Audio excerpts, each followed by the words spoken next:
नमस्कार दोस्तों, ढोल में पोल चैनल में आप सब मित्रों का हृदय से अभिनंदन करता हूं। दोस्तों, आप जो है गंगा के बारे में जानते हैं कि इसको जो है भगीरथ लाए थे। ब्रह्मा के कमंडल से निकली थी, फिर शिव जी की जटाओं में उलझी थी। कई वर्ष तक जो है जटाओं में उलझी रही। फिर उसके बाद भगीरथ ने फिर तपस्या करी।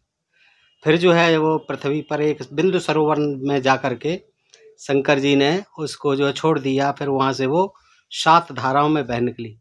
ये कथा कहानी तो हमने भी पढ़ी है अपने प्राइमरी उसमें स्कूल की पाठ्य पुस्तकों में। लेकिन दोस्तों, एक नई कहानी और है। इसको गंगा का नाम दिया गया है विष्णुपदी। वैसे तो इसको त्रिपथगा, जानवी, मंदाकिनी, सुरसरी और ये गंगा आदि कहते हैं। कई नाम हैं, लेकिन इसका एक नाम विष्णुपदी है, जिसको बहुत कम लोग जानते हैं। विष्णुपदी यानी विष्णु के पैर से निकली हुई। और चूंकि गंगा जो है पैर से निकली विष्णु की से, और उन्हीं पैरों से शूद्र निकले, तो जिस तरह से शूद्र गंगा जो है पतित पावनी है, उसी तरह ये भाई हुए। शूद्र जो है गंगा के भाई हुए, ये भी पतित पावन है। लेकिन लोगों ने गंगा को तो पतित पावनी कहा, शूद्रों को जो अछूत कह दिया, दलित कह दिया, अस्पृश्य कह दिया, और तमाम तरह से जो है इनका तिरस्कार किया। दोस्तों, इसलिए विष्णुपदी है क्योंकि वो जो है विष्णु के पैर से निकली है, इसीलिए विष्णुपदी कहते हैं। तो दोस्तों, लेकिन आश्चर्य की बात यह है कि ये कही कथा ये गंगा के अवतरण की, और एक ही रामायण वाल्मीकि रामायण, उसमें एक ही अध्याय में, द्वितीय अध्याय में 2 तरह से लिखी हुई है दोस्तों। तो ताज्जुब होता है कि वाल्मीकि एक ही लेखक, एक ही पुस्तक, और उसमें 2 तरह से कैसे। विष्णुपदी भी है और गंगा जो है भगीरथी भी है, जिसे भगीरथ जी लाए थे, ब्रह्मा के कमंडल से निकली थी।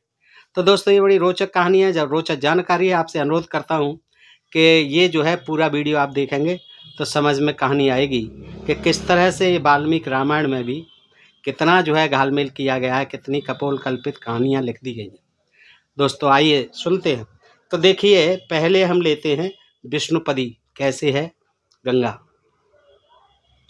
कि ये जो है एक बार ऋषियों ने पूछा महामुने सूत से, सूत जो के कथाकार थे उस समय के, तो उनसे पूछा कि महामुने, देवर्ष नारद मुनि ने सनत कुमार जी से, सनत कुमार जी भी ब्रह्मा के पुत्र और नारद जी भी ब्रह्मा के पुत्र, तो सनत कुमार जी से रामायण संबंधी संपूर्ण धर्मों का वर्णन किया था।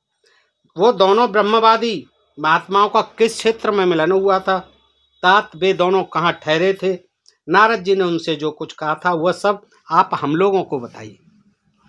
तो ये किससे पूछा? सूत जी से। सूत जी से क्यों पूछा? कि सूत जी भी साथ साथ लिखते जा रहे होंगे। किसका वार्तालाप? सनत कुमार का और नारद मुनि का, दोनों ही ब्रह्मा के पुत्र। तो सूत जी ने कहा, मुनवरो सनकादिक महात्मा भगवान ब्रह्मा जी के पुत्र माने गए हैं। उनमें ममता और अहंकार का तो नाम ही नहीं है। वे सबके सब ऊर्ध्वरेता यानी नैष्ठिक ब्रह्मचारी हैं। मैं आप लोगों से उनके नाम बताता हूँ। ये नाम बताते हैं, फिर आगे चलते हैं कि वे भगवान विष्णु के भक्त और महात्मा हैं। यानी ये जो है सनक, सनंदन, सनत कुमार और सनातन ब्रह्मा के 4 पुत्र हैं, नैष्ठिक ब्रह्मचारी हैं, और वो अपने पिता के भक्त न होकर के किसके भक्त हैं? विष्णु के भक्त और महात्मा हैं। सदा ब्रह्म के चिंतन में लगे रहते हैं, बड़े सत्यवादी हैं, सहस्रों सूर्यों के समान तेजस्वी और मोक्ष के अभिलाषी हैं। एक दिन वे महातेजस्वी ब्रह्मपुत्र सनकाद ब्रह्मा जी की सभा यानी अपने पिताजी की सभा देखने के लिए पहुंच गए। कहाँ? मेरु पर्वत के शिखर। मेरु पर्वत के शिखर पर ब्रह्मा जी की सभा हो रही थी, उसे देखने के लिए पहुंचे। वहां उन्होंने क्या देखा? उसी के मेरु पर्वत की बगल में ही कहीं होगा आश्रम उसके ऊपर, और वहीं मेरु पर्वत पर ही उन्होंने क्या देखा? वहां भगवान विष्णु के चरणों से प्रकट हुई परम पुण्यमयी गंगा नदी, जिसे सीता भी कहते हैं, वह बह रही थी। उनका दर्शन करके, यानी गंगा जी का दर्शन करके वे तेजस्वी महात्मा उनके जल में स्नान करने को उद्यत हुए। कहाँ बह रही थी? विष्णु के पैर से निकली हुई गंगा मेरु पर्वत के ऊपर बह रही थी, जहाँ के ब्रह्मा की सभा हो रही थी। देखा सनक सनंदन ने, उसमें स्नान किया, स्नान करने के लिए तैयार हुए। और ये जो है दोस्तों द्वितीय अध्याय है, ये वाल्मीकि रामायण प्रथम भाग है दोस्तों, गीता प्रेस गोरखपुर। अब क्या होता है कि जब वो तैयार हुए, ब्राह्मणों ऋषियों से कह रहे हैं, सूत जी, इतने में ही देवर्षि नारद मुनि भगवान के नारायण आदि नामों का उच्चारण करते हुए वहां आ पहुंचे। नारायण नारायण नारायण करते हुए वहां आ पहुंचे। वे नारायण अच्युत अनंत वासुदेव जनार्दन यज्ञेश यज्ञ पुरुष राम विष्णु, आपको नमस्कार है। यानी ये सब विष्णु के ही नाम है। इस प्रकार भगवान नाम का उच्चारण करते हुए संपूर्ण जगत को पवित्र बनाते और एकमात्र लोक पावनी गंगा की स्तुति करते हुए वहां आए। वो भी आ गए वहीं पे जहाँ मेरु पर्वत पर गंगा जी बह रही थी। सनक सनंदन तैयार हो रहे थे, सनक जी सनत कुमार, उसमें स्नान करने को। तो क्या हुआ, तदनंतर वहां मुनियों की सभा में सनत कुमार जी ने भगवान नारायण के परम भक्त मुनिवर नारद से इस प्रकार कहा। सनत कुमार ने मुनियों की सभा में क्या कहा? सनत कुमार उवाच, सनत कुमार बोले, महाप्राज्ञ नारद जी, आप समस्त मुनीश्वरों में सर्वज्ञ हैं, सदा श्री हरि की भक्ति में तत्पर रहते हैं, अतः आपसे बढ़कर दूसरा कोई नहीं है।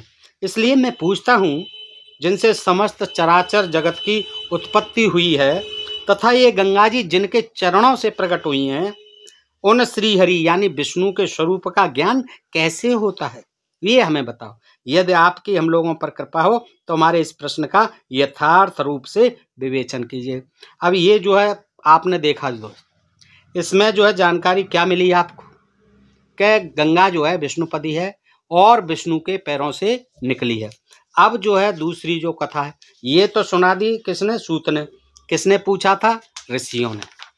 अच्छा, अब आ जाइए जो आपने सुनी है भगीरथ की कथा जो है, उसको भी देख लें। बड़ी रोमांचक है, बड़ी आनंददायक है। आइए देखते हैं। तो इसके उसमें मैं बता दूं कि सगर के पुत्र थे। सगर जो है इन्हीं के रामचंद्र जी के इक्ष्वाक वंशी राजा थे, उनके पूर्वज थे, और उनके 60,000 पुत्र थे। वो एक बार अश्वमेध यज्ञ कर रहे थे और उनके घोड़े को इंद्र जो चुरा ले गया, कि उसका काम ही ये था, वो करने नहीं देता था किसी को तपस्या और अश्वमेध यज्ञ, चुरा ले जाता था। चुरा ले गया। इधर जो है पुरोहितों ने कहा, ऋतुजों ने कहा, महाराज ऐसा मत करिए, ये आपका बड़ा पाप होगा और तीनों लोकों में बड़ा पुण्य फैल जाएगा, महामारी फैल जाएगी, बड़ा संकट आ जाएगा। आप ऐसा करिए, उस घोड़े को तुरंत मंगाइए, अन्यथा जो है आपका अश्वमेध यज्ञ जो है असफल हो जाएगा और ये विघ्न कारक होगा। वो क्या करते हैं, सगर जी महाराज, उनके 60,000 पुत्र थे, 1 2 10 20 हज़ार नहीं, पूरे 60,000 थे। उन्होंने कहा कि बेटा जाओ, घोड़ा हमारा कहाँ पर है उसको ढूंढ के लाओ। वो चल दिए फावड़े वावड़े ले करके, और उन्होंने धरती खोज डाली, पूरी धरती पर भ्रमण करके देख लिया, कहीं नहीं मिला। तो उन्होंने क्या कहा, भैया धरती में अंदर खोजो। उन्होंने फावड़े लिए और दनादन खोजते खोजते पाताल में पहुंचे। वहाँ जो है कपिल मुनि पाताल में रहते थे कहीं। कपिल मुनि ने जो है तपस्या कर रहे थे, उनको देखा और घोड़ा भी वहीं बंधा हुआ था। तो उन्होंने चिल्लाने लगे, देखो मिल गया, यही चोर है।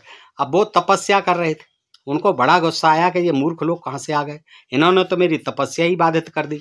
उन्होंने तुरंत साप दिया और उनके साप से जो है 60,000 जो सगर पुत्र थे भस्म हो। देखिए, एक जो कपिल मुनि हैं, उनके यानी कोप में, उनके साप में इतनी ताकत है कि वो सगर के 60,000 पुत्रों को भस्म कर देते हैं। तो रामचंद्र जी तो भगवान थे, उन्होंने इतने कष्ट क्यों सहे कि रावण ले गया, फिर वहाँ पुल बनाना पड़ा, हनुमान जी को खोज में जाना पड़ा, पुल भी बनाना पड़ा, फिर वहाँ तमाम बानर रीछ जो है मारे गए, तमाम असुर मारे गए। अरे सीधा सीधा रामचंद्र जी तो भगवान थे, कपिल मुनि के लिए भी भगवान थे, वहाँ भस्म कर देते, या फिर कपिल मुनि को ही बुला लेते कि भाई भस्म कर दो तुम, पूरी लंका भस्म हो जाती है। इतनी शक्ति थी, सोचिए दोस्त। लेकिन नहीं, ऐसा नहीं किया, बड़ा परिश्रम किया उन्होंने साथ दे दिया, 60,000 पुत्र भस्म हो गए। अब उनके वंश में ही आगे चल करके भगीरथ जी होते। अब भगीरथ जी पर कोई संतान नहीं थी, ऐसे ही तमाम इन राजाओं पर संतान नहीं होती थी। वो ब्रह्मा जी से ही फिर तपस्या करते थे हजारों वर्ष, फिर ब्रह्मा शंकर इनसे जो अब मांगते थे पुत्र। इसी तरह क्या किया इन्होंने, ये निराश हो गए। भगीरथ जी बोले अब छोड़ो, कुछ नहीं मेरी तमन्ना, अब तो जो है जो मेरे पूर्वज हैं सगर के 60,000 पुत्र, चलो ऐसा करता हूँ गंगा जी को ही लाता हूँ, अब अपनी ज़िंदगी इसी में लगाता हूँ, गंगा जी को लाता हूँ ताकि वो तर सकें, उनका उद्धार हो जाए। राख हुई पड़ी है कपिल मुनि के आश्रम पातालम, तो वो जो है तैयार होते हैं। और ये कथा जो है अब विश्वामित्र जी सुना रहे हैं, किसको? राम लक्ष्मण को। वो जब जा रहे हैं जंगल में घूम रहे हैं, वहाँ गंगा जी दिखाई देती हैं। तो गंगा जी जो है जब दिखाई देती हैं तो वो भी पूछते हैं, उनको भी कुछ पता नहीं था, राम लक्ष्मण को, बेचारे राजकुमार थे। वो कहते हैं महाराज ये क्या चीज़ है, इतनी बड़ी जलराशि ये बह रही है, ये क्या है, इसके बारे में हमें कुछ बताइए, बड़ी जिज्ञासा हो रही है जानने की। तो वो फिर बताते हैं, श्री राम सगर की मृत्यु हो जाने पर विश्वामित्र कहते हैं प्रजाजनों ने परम धर्मात्मा अंशुमान को राजा बनाने की रुचि की। फिर उनके जो है अंशुमान के दिलीप हुए, फिर दिलीप के अंशुमान हुए, और अंशुमान को राज देकर वो हिमालय पर चले गए। और फिर अंशुमान ने 32,000 वर्षों तक तप किया, तपस्या के धन से संपन्न हुए उस नरेश ने वहीं शरीर त्याग कर स्वर्गलोक प्राप्त किया। कौन थे ये? अंशुमान, दिलीप, और दिलीप के फिर राजा अंशुमान। अंशुमान जो है, अंशुमान दिलीप को राज्य देकर, अंशुमान दिलीप के पिताजी थे, अंशुमान चले गए दिलीप को राज्य देकर, और फिर दिलीप ने जो क्या किया, दिलीप को राज दे गए, तो वो राजा बन गए। अब वो अंशुमान जी जो है तपस्या करने चले गए, तो वहाँ महान यशस्वी राजा अंशुमान ने उस तपोवन में जाकर 32,000 वर्षों तक, अब भैया तुझे राज मिल गया, सब कुछ हो गया, दिलीप जी चले गए, अब काहे के लिए तपस्या कर रहा है? वो भी अब राजकाज कौन देखेगा भाई, हैं? वो 32,000 वर्षों तक तपस्या कर रहा है, कमती बढ़ती नहीं देखी। अब कौन देख रहा था? ये लेखक देख रहा था 32,000 तक साल तक उसको बैठा हुआ। दिमाग लगाओ, भेजा लगाओ, सोचो समझो कि कितनी जो है फेंकी गई हैं। 32,000 वर्षों तक तप किया किसने? अंशुमान ने। अच्छा, तपस्या के धन से संपन्न हुए उस नरेश ने वहीं शरीर त्याग कर स्वर्गलोक को चले गए। तपस्या से धनी हो गए और चले गए सीधे स्वर्गलोक को। अब अपने पितामहों के वध का वृत्तांत सुनकर महातेजस्वी दिलीप भी बड़े दुखी रहते थे कि 60,000 सगर के पुत्र हमारे पूर्वज के मर गए, भस्म पड़े हैं। अपनी बुद्धि से बहुत सोचने विचारने के बाद भी वे किसी निश्चय पर नहीं पहुंचे। वो दिलीप कुछ नहीं कर पाए। वे सदा इसी चिंता में डूबे रहते थे कि किस प्रकार पृथ्वी पर गंगा जी का उतरना संभव होगा। वो जानते थे, दिलीप जी इतना जानते थे कि गंगा जी आएंगे तभी ये तरेंगे, लेकिन वो कुछ कर नहीं पाए। कैसे गंगा जल द्वारा उन्हें जलांजलि दी जाएगी और किस प्रकार मैं अपने उन पितरों का उद्धार कर सकूंगा। प्रतिदिन इन्हीं सब चिंता में पड़े हुए राजा दिलीप को, जो अपने धर्माचरण से बहुत विख्यात थे, उनके क्या हुआ, भगीरथ नामक एक परम धर्मात्मा पुत्र हुआ। महर्षि महातेजस्वी दिलीप ने बहुत से यज्ञों का अनुष्ठान किया और 30,000 वर्षों तक राज किया। देखिए दूसरा राज देखिए उनका 30,000, इतना तो राम ने भी किया, राम ने 11,000 वर्ष किया। तो क्या किया दिलीप जी ने, बहुत धनी वो थे, धार्मिक थे, अनुष्ठान करते थे, यज्ञ आदि कराते थे, और इसी के फल क्या हुआ, 30,000 वर्षों तक राज किया। देखिए अब पुरुष सिंह उन पितरों को उद्धार के विषय में किसी निश्चय को न पहुंचकर राजा दिलीप रोग से पीड़ित हो मृत्यु को प्राप्त हुआ। 30,000 तक सोचते रहे, 30,000 वर्ष तक तपस्या करते रहे, कैसे ही गंगा आए, कैसे ही गंगा आए, लेकिन नहीं हुआ। बीमार हो गए और फिर स्वर्गलोक को मृत्यु हो गई उनकी, स्वर्गलोक को चले गए। पुत्र भगीरथ को राज्य पर अभिषिक्त करके नरश्रेष्ठ राजा दिलीप अपने किए हुए पुण्य कर्म के प्रभाव से इंद्रलोक में गए। अब क्या होता है, धर्मात्मा राजर्षि महाराज भगीरथ के कोई संतान नहीं थी, तो वे संतान प्राप्ति की इच्छा रखते थे, तो भी प्रजा और राज्य की रक्षा का भार मंत्रियों पर छोड़कर वो जो है गंगा जी को पृथ्वी पर उतारने के प्रयत्न में लगे। उन्हें पिताजी तो कुछ कर नहीं पाए 30,000 वर्ष तक, और मेरे कोई संतान नहीं है, तो भैया मंत्रियों से कह दिया संभालिए भैया, मैं जाकर के गंगा जी को लाता हूँ, तपस्या करता हूँ। और गोकर्ण तीर्थ में बड़ी भारी तपस्या करने लगे। कहाँ पहुँचे, गोकर्ण तीर्थ में। महाभाव वे अपनी दोनों भुजाएं ऊपर उठाकर पंचाग्नि का सेवन करते, पंचाग्नि का सेवन करते, और इंद्रियों को काबू में रखकर एक एक महीने पर आहार ग्रहण करते थे, एक एक महीने बाद। इस प्रकार घोर तपस्या में लगे हुए महात्मा राजा भगीरथ के 1,000 वर्ष व्यतीत हो गए। कितने? 1000। देखिए कितनी कितनी फेंकी गई हैं। इससे प्रजाओं के स्वामी भगवान ब्रह्मा जी उन पर प्रसन्न हो। अरे पहले ही हो जाते ब्रह्मा जी, आप इतना कष्ट दे रहे हैं ऐसे धर्मात्मा राजा को, हैं 1000 वर्ष बाद आपकी नींद खुलती है। ब्रह्मा जी की पितामह ब्रह्मा ने देवताओं के साथ वहां आकर तपस्या में लगे हुए महात्मा भगीरथ से इस प्रकार का, देखिए कैसा समय था, कैसा युग था, कैसा जमाना था।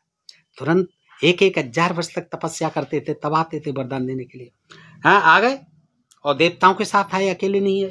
महाराज भगीरथ तुम्हारी इस उत्तम तपस्या से मैं बहुत प्रसन्न हूँ। खूब भूखे मरे हो तुम, प्यासे मरे हो, इतना कष्ट किया, दोनों भुजाएं थक गई होंगी, सूख गई होंगी 1000 वर्ष तक। तो मैं बहुत प्रसन्न हूँ। श्रेष्ठ व्रत का पालन करने वाले नरेश्वर, अब तुम कोई वर मांगो। ठीक है।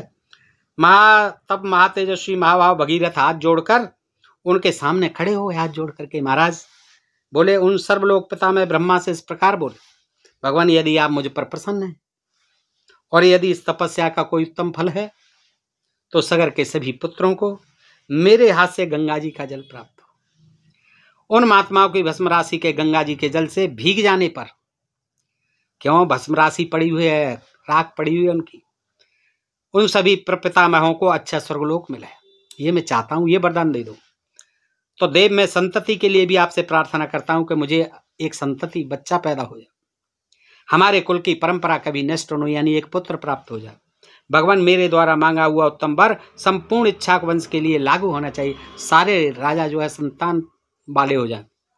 राजा भगीरथ के ऐसा कहने पर सर्वलोक पितामह ब्रह्मा जी ने मधुर अक्षरों वाली परम कल्याणमयी मीठी वाणी में कहा, क्या कहा? इच्छाक वंश की वृद्धि करने वाले महारथी भगीरथ, तुम्हारा कल्याण हो, तुम्हारा यह महान मनोरथ इसी रूप में पूर्ण हो। राजन, ये हैं हिमालय की ज्येष्ठ पुत्री हेमवती गंगा जी, इनको धारण करने के लिए भगवान शंकर को तैयार करो। कमंडल में दिखा दिया कि देखिए ये भरी हुई हैं गंगा जी, ये हैं हिमालय की ज्येष्ठ पुत्री हेमवती गंगा जी, दिखा दिया। इनको धारण करने के लिए भगवान शंकर को तैयार करो। मैं इसको टपका दूंगा इससे, लेकिन धरती नहीं संभाल पाएगी, तो इसलिए क्या कोई नहीं संभाल सकता, केवल शंकर जी को प्रसन्न करो, उनको तैयार करो।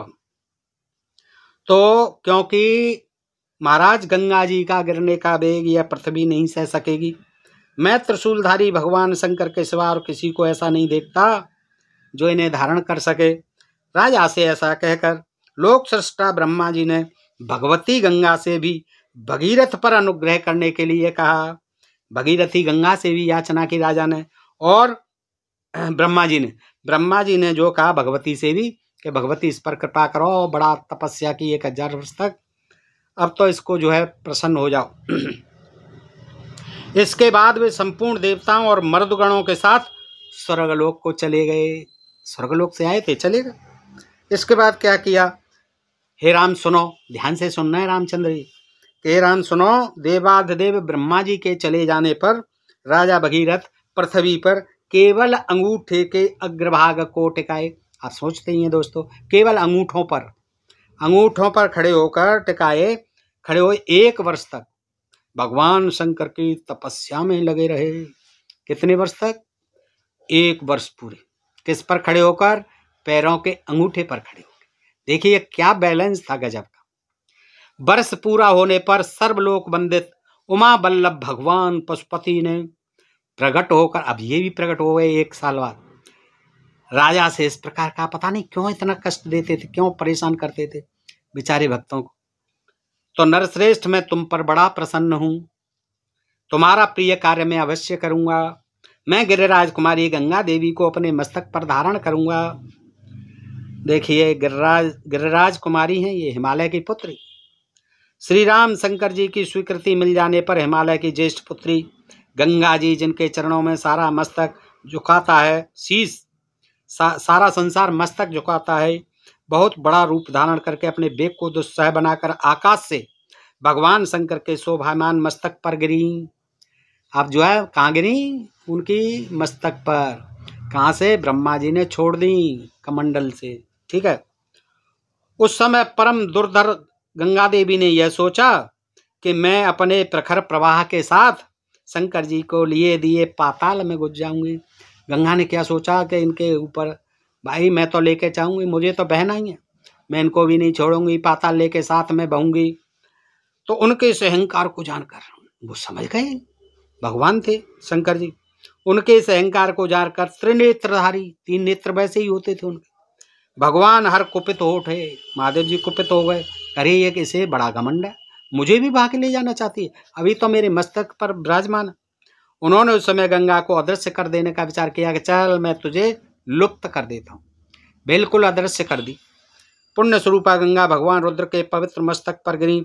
उनका हुआ मस्तक जटा मंडल रूपी गुफा सी लगती थी, इतनी जटाएं थी, सुशोभित हिमालय के समान जान पड़ता था। उस पर गिरकर विशेष प्रयत्न करने पर भी किसी तरह वे पृथ्वी पर न जा सके, उलझी रह गई बेचारी, वो जटाओं में ही गंगा जी उलझी रह गई कि ठीक है बेटा तू बह, कैसे मुझे बहा के ले जाएगी, अब तू बह।